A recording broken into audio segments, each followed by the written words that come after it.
손흥민의 멀티골 대활약으로 토트넘이 시즌 첫 홈경기에서 에버튼에게 4대0 대승했습니다. 포스테코글루 감독은 자신의 팀이 압도적인 경기를 펼친 후 기분이 좋아 보였는데요. 특히 손흥민에 대한 질문에 극찬한 포스테코글루의 답변도 인상적이었습니다. 포스테코글루의 인터뷰를 핵심 질문만 추려서 전해드리도록 하겠습니다. 일단 최근 들어 팀이 이런 경기를 예고하고 있었나? 라는 질문을 받았습니다. 포스테코글루는 자신감이 넘쳤습니다. 그렇다, 오늘 경기는 훌륭했다. 경기 후에도 말했지만 지난주 경기 역시 훌륭했다고 생각한다. 하지만 이렇게 압도적인 경기를 하면 그에 걸맞는 결과를 만들어야 한다. 오늘 우리는 그걸 해냈다. 우리는 계속해서 공격적으로 위협적인 모습을 보였고 다양한 찬스를 만들었다. 그리고 오늘은 세트피스와 긴 패스를 통해 상대가 위협할 수 있는 부분도 잘 처리했다고 생각한다. 그래서 경기의 두 가지 측면에서 모두 약간의 규율을 잘 지켰다라고 평가했습니다. 최근 경기력에 대해서 상당한 만족감을 드러내는 엔지 감독이네요. 그리고 비스마를 복귀시켰고 그에게 프리시즌 때 친선 경기에서만 골을 넣었다고 말했는데 그게 실제 경기에서 보고 싶은 모습이 아닌가라고 물었습니다. 비스마는 오늘 정말 잘했다. 우리는 그가 훌륭한 축구 선수라는 걸 알고 있다. 중요한 건 그가 자신의 최고 버전이 되는 것이며 그것은 우리가 몇 번 이야기했듯이 규율이 그에게 큰 요소라는 것이다. 오늘 그가 보여준 것은 규율 있는 경기였다고 생각한다. 그가 득점한 것뿐만이 아니라 그는 우리에게 매우 중요한 역할을 했다. 그들은 꽤 직접적으로 플레이할 것이었고 비스마는 두 번째 볼을 수습하고 차단하는 역할을 잘 수행했다. 그리고 대부분의 경우 소유권에서도 클린했다. 좋은 경기였다고 말했습니다. 오늘 경기에서 비스마가 골을 넣고 사과 세레머니를 한 것이 큰 화제가 되기도 했죠. 드디어 에버튼전 맨 오브 더 매치 손흥민에 대한 질문이 있었습니다. 손흥민은 가운데서 활약했고 두 골을 넣었으며 다양한 위치에서 위협적인 모습을 보였는데 팀의 다재다능함에 만족하냐는 질문이었습니다. 그리고 엔지는 손흥민이 보여준 활약 자체가 토트넘의 방향이라는 극찬을 남겼습니다. 우리가 발전하고자 하는 방향이 바로 그것이고 아직도 그 과정에 있다. 오늘은 쿨루세스키가 미드필더에서 뛰었는데 아주 잘했다고 생각한다. 손흥민은 중앙에서 골을 넣었고 측면에서도 골을 넣었다. 다양한 위치에서 위협적인 모습을 보였고 세트피스에서도 마찬가지였다. 우리가 강렬한 경기를 일관된 결과로 바꾸려면 여러가지 공격 루트가 필요하다. 오늘 그 부분을 보여줬다고 생각한다라고 말했습니다. 좋은 경기력을 결과로 바꾸려면 손흥민처럼 여러가지 루트에서 해결을 해주는 게 중요하다는 엔지 감독입니다. 그 부분을 손흥민이 보여줬으며 이게 자신이 추구하는 전술의 방향이라고 극찬했네요. 그러니까 좀 손흥민을 해결사로 쓰세요, 엔지 감독님. 그리고 손흥민의 두 번째 골을 위해 미키 반더벤이 달려나간 장면은 오늘 오후 가장 큰 환호를 받았을 것 같은데 어떠냐는 질문도 받았습니다. 엔지는 반더벤에게도 찬사를 보냈는데요. 그렇다, 정말 뛰어났다. 그는 정말 특별한 축구 선수다. 작년에 그가 백포가 제대로 돌아갔을 때 우리는 정말 강력한 팀이었다. 하지만 그들을 계속해서 출전시키는 것만으로는 부족하다는 걸 알고 있다. 로메로, 미키, 데스티니는 지금 최상의 컨디션이 아니며 모두 프리시즌을 놓쳤다. 그래서 최근 이 3주 동안 지난주 60분쯤 되어서 그들이 정말 피로를 느끼기 시작한다는 모습을 보았고 우리는 그들을 조심스럽게 다뤄야 한다. 하지만 국제 휴식기를 무사히 넘긴다면 주중 경기가 시작되면 조금씩 로테이션을 돌릴 수 있을 것이다. 왜냐하면 그들이 최고의 기량을 발휘해야 하기 때문이다. 그렇게 되면 그들은 정말 뛰어난 축구 선수가 된다라고 말했습니다. 포백들이 정상 컨디션이 아니라는 이야기인데 향후 발전된 모습을 더 볼 수 있을 것 같습니다.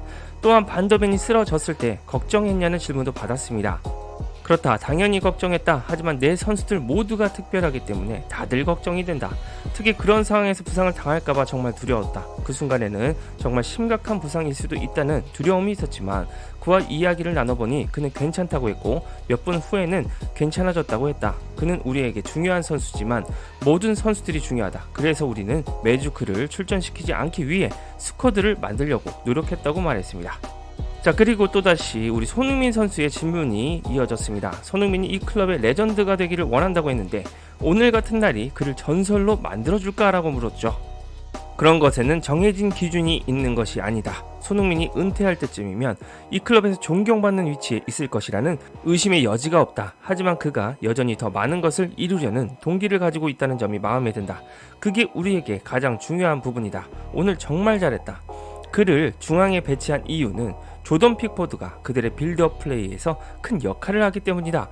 그리고 손흥민은 우리 공격진 중 최고의 압박 능력을 가진 선수다. 그는 그 역할을 정말 즐겼고 왼쪽에서 뛰며 멋진 마무리로 다시 한번 위협적인 모습을 보여줬다고 말했습니다. 포스테코글루는 손흥민이 은퇴 후에도 레전드 대우를 받을 것임은 틀림이 없다고 했습니다. 게다가 손흥민이 이 위치에 있음에도 계속적으로 동기부여를 하고 있다는 점을 높게 평가했는데요. 손흥민은 BBC를 통해 목표를 설정하지 않는 이유로 더 높은 곳으로 가기 위함이라고 밝혔습니다. 그리고 가장 흥미로운 것이 손흥민을 원톱으로 기용한 포스테코글루의 선택입니다. 이번 경기 전에 솔랑케가 발목 부상으로 쓰러졌고 히샬리송도 몸 상태가 만들어지지 않아 원톱에 누가 출전할지 궁금증이었습니다. 많은 팬들이 클루셉스키를 톱에 놓을 것이라고 예상했는데요. 하지만 포스테코글루는 손흥민을 선택했고 그 이후로 최고의 압박 능력을 꼽았습니다. 팬들 사이에서 손흥민 나오면 골 먹는다는 손낙골 징크스가 유명합니다. 손흥민의 침투가 사라져 상대의 수비 라인이 올라가는 것도 큰 이유이긴 합니다. 하지만 손흥민의 전방 압박 능력의 유무가 큰 차이를 만드는 것도 사실이죠. NG가 이번에 제대로 손흥민의 압박 능력을 확인한 만큼 손흥민 원톱은 솔랑케를 제외하면 가장 매력적인 선택지일 겁니다. 그리고 영국 현지 외신들이 손흥민 벤치행을 주장하면서 주구장창 선발을 언급한 윌슨 오도베르의 데뷔전에 대한 질문도 있었습니다. NG는 훈련에 복귀하자마자 윌슨을 선발로 쓰면서 신뢰를 보였습니다. 흥미로웠다. 말씀드린 것처럼 그는 우리 다른 윙어들과는 다르다. 상대를 상대로 돌진하고 성공하지 못하더라도 다시 시도한다. 바로 그 점이 그를 영입한 이유라고 생각한다. 그는 19살로 새로운 클럽에서 홈경기에서 6만 명 앞에서 첫 경기를 치렀다. 정말 흥미로운 선수라고 기대감을 보였습니다. 확실히 도전적인 윙어이기는 했습니다. 1대1 드리블 돌파를 시도하는 모습을 자주 보였는데 성공률도 높아지길 기대합니다. 그리고 이전 영상에서 저는 손흥민 선수가 개막전 이후 팀이 마무리 훈련을 했다는 소식을 전해드렸습니다. 레스터전 결정력이 저조한 토트넘에 대한 질문도 있었는데요. 월요일에는 찬스를 살리지 못해 답답했었는데 오늘 팀은 더 효율적이었다. 이런 무자비함이 이번 시즌 중요할까라고 물었습니다. 그런데 NG의 대답은 의외로 또 결정력보다는 경기력이었습니다. 꼭 그렇지는 않다. 여전히 중요한 것은 경기력이라고 생각한다. 첫 2주 동안 우리가 보여준 경기력과 같은 모습을 계속 유지한다면 대체로 경기에서 승리할 것이다. 여전히 경기력이 중요하다고 생각한다. 단지 결과나 득점에만 집중하기 시작하면 문제가 될 수 있다. 오늘도 믿을 수 없는 기회를 여러 차례 만들었고 더 많은 골을 넣을 수 있었다. 중요한 것은 경기 수준을 유지하는 것이라고 말했습니다. 사실 결과가 굉장히 중요한 축구입니다. 하지만 NG는 경기력이 좋다면 결과는 따라올 것이라는 축구 철학을 지키고 있습니다. 자, 마지막으로 제임스 매디슨이 오늘 좋은 모습을 보였는데 그가 돌아온 느낌이냐고 물었습니다. 매디슨이 오늘 정말 잘했다고 생각한다. 또한 매우 규율 있는 플레이를 보여줬다. 에버튼 같은 팀을 상대로 경기를 할 때 전방에서 공간이 많지 않기 때문에 쉽지 않은 경기다. 하지만 동시에 두 번째 볼을 수비하기 위해서도 열심히 뛰어야 한다. 그는 그 부분에서 우리에게 정말 잘해줬다고 생각한다. 상대가 긴 패스를 시도했을 때 몇 번 막아내고 볼을 소유해 주었다. 초반 윌슨과의 호흡도 아주 좋았고 그들은 함께 잘 뛰어줬다. 그리고 훌륭한 돌파를 보여줬다고 칭찬했습니다. 그리고 매디슨에게 있어서 중요한 점이 있다고 했는데요. 신체 상태가 좋고 100%의 컨디션을 유지하며 매일 훈련에 임할 때 그는 그런 훌륭한 경기력을 발휘할 수 있다는 것이라고 지적했습니다. 만약 그의 컨디션이 조금이라도 떨어지면 그의 경기력이 영향을 받는 것 같다고 파악했죠. 신체적으로 100%가 아니면 그 역시 자신감을 잃는 것 같다고 했습니다. 이는 반대로 말하면 몸 컨디션이 좋지 못하면 금방 또 매디슨이 기복을 탈 것이라는 의미입니다. 매디슨은 앞으로도 부상 조심과 컨디션 관리를 잘해야 할 것 같네요. 여러분들은 손흥민을 극찬하고 자신의 축구 철학을 밝힌 NG의 에버튼전 승리 인터뷰 어떻게 보셨나요?